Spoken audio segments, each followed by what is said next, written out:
Hello, good morning students. It's me Ajay and you are watching Ajay tutorial. आज students हम लोग बात करने वाले हैं आयनाइजेशन एंथैल्पी के बारे में, जो कि बहुत ही इम्पॉर्टेंट टॉपिक है ऊपर डी ब्लॉक में। आयनाइजेशन एंथैल्पी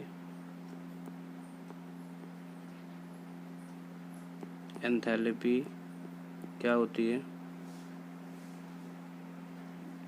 पता होना चाहिए पहले तो ये। It is the amount of energy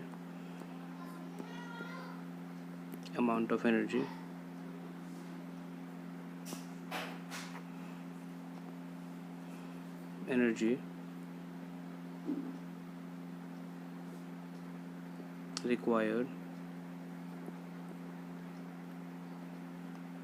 an electron from isolated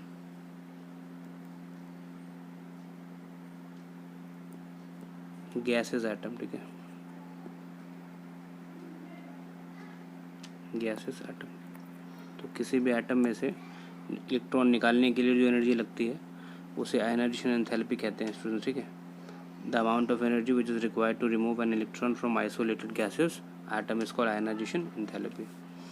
अगर electron suppose we are removing first electron, so the energy is known as first ionization enthalpy or energy you can say.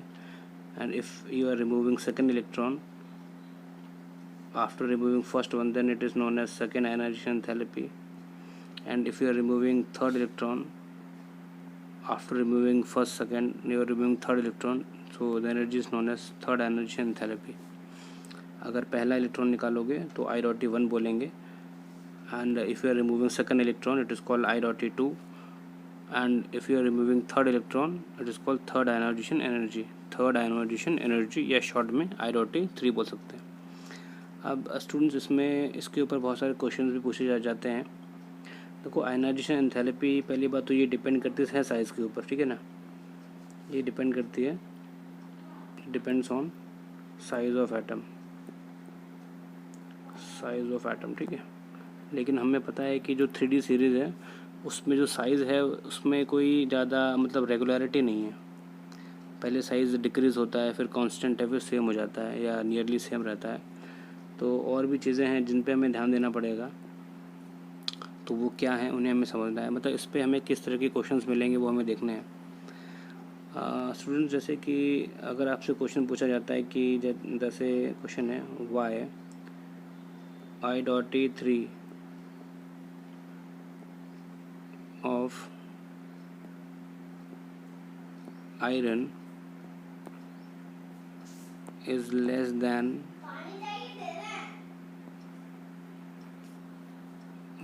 Manganese. ठीक है, तो हमें electron third निकालना है और बात कर रहे हैं आयरन की और मैंगनीज़ की।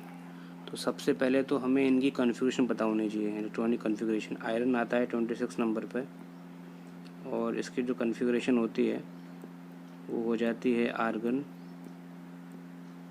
3d6 और 4s2। ठीक है, वहीं जो आपका मैंगनीज़ है, मैंगनीज़ आता है 25 नंबर पे और इसकी जो कॉन्फ़िगरेशन होती है स्टूडेंट्स वो होती है आर्गन 3d5 होती है और 4s2 होती है। ठीक है, तो अगर हमें इलेक्ट्रॉन 3 निकालना, जैसे मुझे इलेक्ट्रॉन 3 निकालना है, तो ये क्या बन जाएगा, Fe3+ बन जाएगा।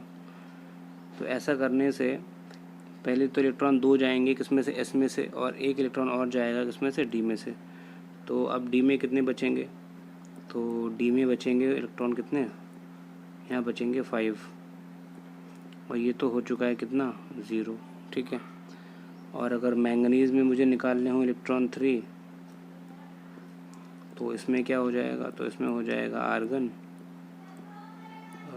3d4 हो जाएगा और 4s0 हो जाएगा, है ना।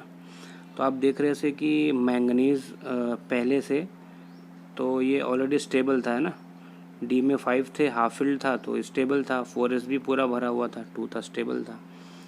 और लेकिन आयरन पहले से स्टेबल नहीं था, पहले यहाँ पे डी में कितने थे, 6 थे। तो 3 इलेक्ट्रॉन निकालने के बाद में अब आयरन स्टेबल हो चुका है, अब इसमें हाफ फिल्ड हो चुका है डी का ऑर्बिटल, तो ये स्टेबल हो चुका है, तो इसमें कम एनर्जी लगानी पड़ेगी। लेकिन मैंगनीज पहले से स्टेबल था, हमने इसकी स्टेबल कॉन्फ़िगरेशन को डिस्टर्ब कर दिया, अब डी में 4 रह गए हैं तो ये अनस्टेबल हो गया, तो इसमें ज़्यादा एनर्जी लगानी पड़ेगी। अगर ये आप ध्यान रखो लॉजिक कि अगर कोई स्टेबल कॉन्फ़िगरेशन है, अगर उसमें से आप इलेक्ट्रॉन निकाल रहे हो तो आपको ज़्यादा एनर्जी लगानी पड़ेगी, ठीक है। तो ये ध्यान रखो, means more energy is required to remove electron from stable configuration,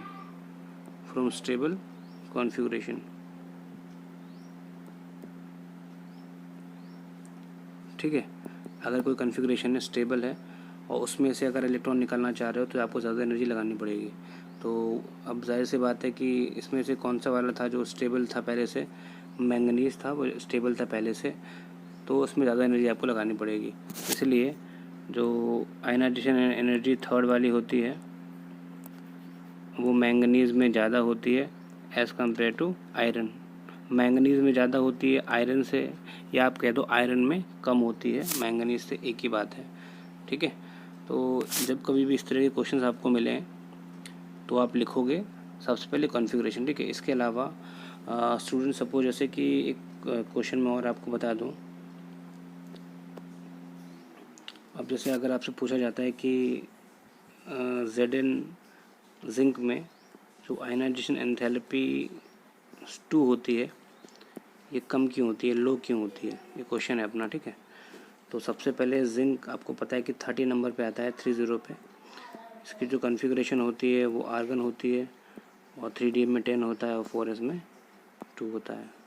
तो अब देखो अगर मुझे इलेक्ट्रॉन 2 निकालने हैं तो इसके लिए मुझे Zn2+ बनाना पड़ेगा, और ऐसा करने पे जो कॉन्फ़िगरेशन है वो D में कितने 10 हो जाएंगे और 4s में कितने हो जाएंगे, 0 हो जाएंगे। तो D जो ऑर्बिटल है और मतलब D में 10 इलेक्ट्रॉन है, स्टेबल कॉन्फ़िगरेशन है, तो ये आराम से ये बना लेगा जिंक।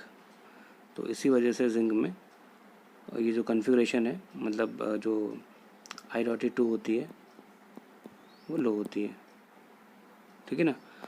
2 इलेक्ट्रॉन लूज़ करके जिंक स्टेबल कॉन्फ़िगरेशन को अटेन कर लेता है, ठीक है। तो by loss of 2 electrons zinc attain stable configuration,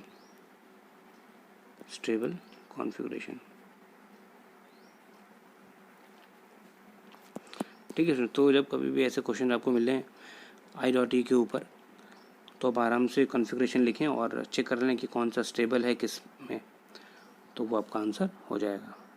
thanks for watching Ajay tutorial.